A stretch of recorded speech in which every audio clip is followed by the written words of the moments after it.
When doing product competitor research, where you know there is high search volume, what are the key metrics to evaluate to determine whether the space is too competitive or not niche down enough? For example, are you looking at the Jungle Scout extension? Are you looking at specific columns, reviews, monthly sales, the same seller? What kind of stuff are you looking for? So again, this is the question that I was mentioning earlier in the call that I said, hey, we're going to talk a little bit more about this later on.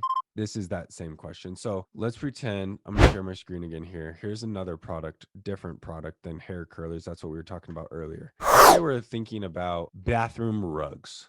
So you want to sell bathroom rugs potentially, high demand, high search volume. You know that you've done your keyword research. I'm like, okay, this is a really high demand product, but we want to get into it, or at least I'm considering getting into it. What should I look at that's going to tell me yes, like go for this, or no, this is way too competitive, or there's, it's not niche down enough, right? So obviously the first thing that I would look for is the same thing that we kind of talked about with hair curlers. I would load my Jungle Scout data. I would load a ton of results. So I'm not going to do it right now because it's going to take forever to load, but I just keep clicking this button until there's like 300 results. And we go through the process of sorting by number of reviews. And we want to see like, are the little people meaning little brands with not very many reviews. Let's pretend, comparatively, 400 reviews is not a lot compared to 15,000, which some of those top sellers had. Are these people with the lower number of reviews, are they getting pretty decent daily sales and monthly sales? So are they actually getting sales? First of all, that's a good sign.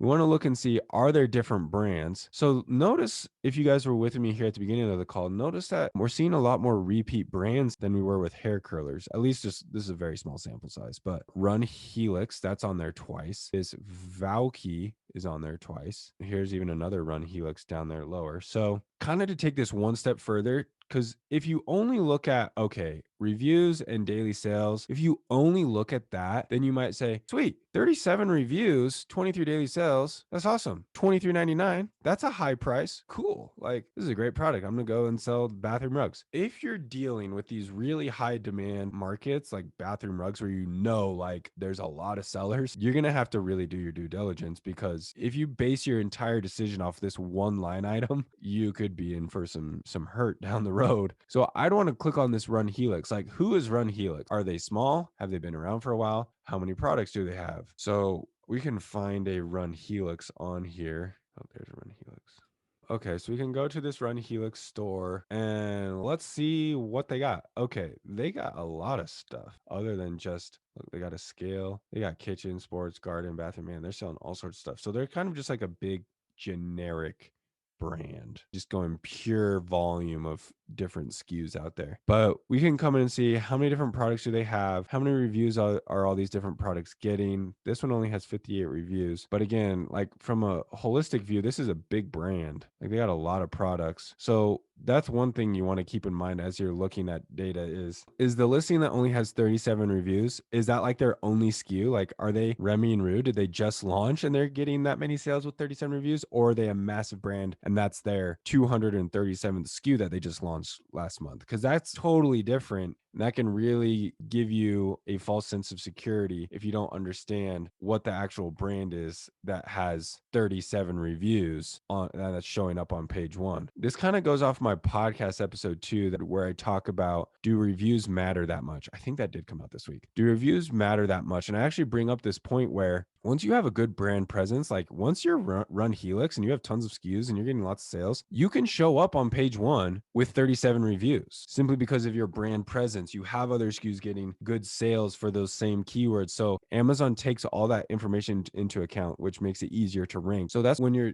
doing the product research, you have to keep that in mind, because it can really, give you like I said, a false sense of security, thinking, oh, sweet, 37 reviews, 23 sales. Like, I'm going to crush it with bathroom rugs, when you didn't take the time to do your research and realize, oh, Run Helix has many SKUs. They're a big brand. That's probably a reason why this is a new SKU, a new launch. They're on page one because they're a huge brand already. So just keep all those factors in mind. Now, again, kind of coming back to this question of, is it too competitive? Is it not niche down enough? I know this is probably not like the best answer to this, but you guys know from when I've talked to you like personally, my goal is never to tell you guys like personally, do not sell that specific product idea that you're interested in going after. It's more of just to make you aware of what the challenge is, what you're up against to be successful. So I don't really want to say, like, even if I was looking at bathroom rugs, like if you came to me, and I literally just made this up, but if you came to me as a student and you said, hey, I want to sell bathroom rugs, I'm not sure if it's too competitive. Like, should I sell bathroom rugs or should I do something that's a little less competitive? I don't want to be the one who says, don't sell bathroom rugs. It's way too competitive. What I want to do though is show you, let's see how competitive bathroom rugs really are. This is what it's going to take to be successful selling bathroom rugs, especially if you're going to sell just like this type of generic bathroom rug. Like you're going up against the 39,000 review rugs. Like just understand that it's going to be tough. Price is going to be probably a lot more of a factor for you, just so that you're aware of the challenge. And it's up to you to decide, are you up to that challenge? Is your budget up to that challenge? If you're coming and you're like, I have $1,000, I want to launch bathroom rugs. In that case, your budget does not match your ambition. Now, if you come to me and you're like, hey, I have $100,000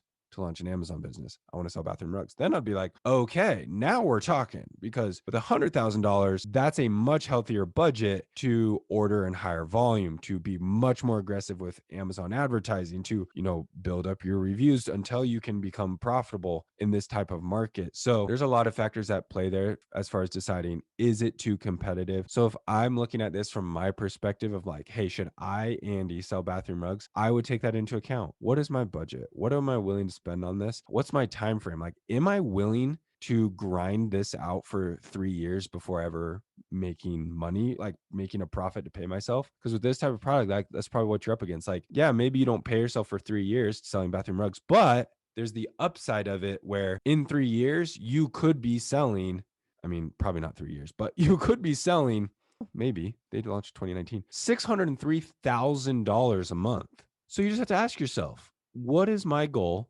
What is my time frame? What is my ambition? What am I willing to really go up against from my personal standpoint? What are my resources? Am I doing this alone? Am I a mom with 4 kids? Not have very much time. Like, what are my skill sets? All those things I think play a factor in deciding, is something really too competitive for you?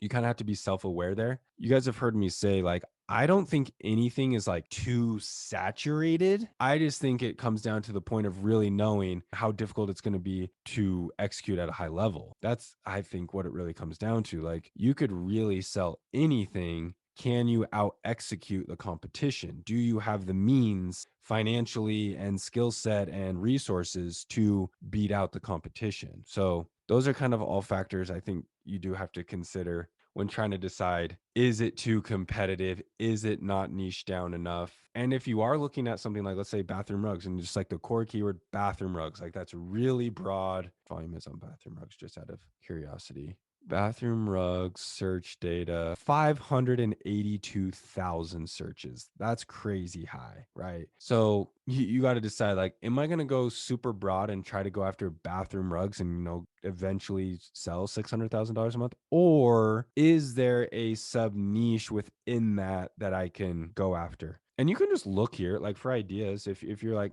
bathroom rugs is way too daunting for me, come here and look at in Keyword Scout, type in bathroom rugs, and then just start scrolling here and seeing, is there something that is sub niched enough that I could go after? Now, when you're looking at a sub niche, make sure it's not like the exact same product, just in a different keyword. Does that make sense? So you can't look at this and say, oh, bathroom rugs, way too competitive. I'm actually going to go after bathroom rug without the S. That's 55,000. That's a lot more manageable. Like, no, no, no, no, no. That's like the same thing. We're talking niche down. It has to be like different enough that it's a different audience. Otherwise, you're going to run into the same issues that you would run into if you're trying to sell bathroom rugs. So even something like bathroom mats, I don't think that's necessarily niched down. That's just like a different keyword. That's like me saying, oh, Andy, dog bandanas are way too competitive. I'm going to sell dog scarves. Like, no, just because dog scarves gets searched less does not mean it's a sub niche. It's still the same type of product, right? So, and if you're in doubt, just click on it and look, like, is this the same thing? Like, okay, so now we're kind of getting somewhere with like this memory foam mat. That to me is maybe niched down than just a bathroom rug. A memory foam mat and a bathroom rug, that's probably different enough to me to where that would be a sub niche. So I could do some more research here and say memory foam bathroom mat and see if this gives me any information. Memory foam bathroom mat, 185. Okay, that's probably a bad keyword, but maybe I can look and see. Maybe it is bathroom mats. Maybe bath mats for bathroom. Oh, here we go. See, memory foam bath mat, 16,000. There we go. That to me is more of a sub niche. Okay, now we're only looking memory foam mats specifically. That's a specific audience. Like people who want a memory foam mat are looking for a memory foam mat. They're not just looking for like some random rug. I would think, like, right? I'm not a bathroom mat expert, but that feels more niche down to me. So that's kind of, again, a little bit of the process, like of how I decide, is this too competitive? Do I need to niche down? There's a lot of personal factors at play there, but hopefully those are some ideas for kind of how to think about it and potentially niche down.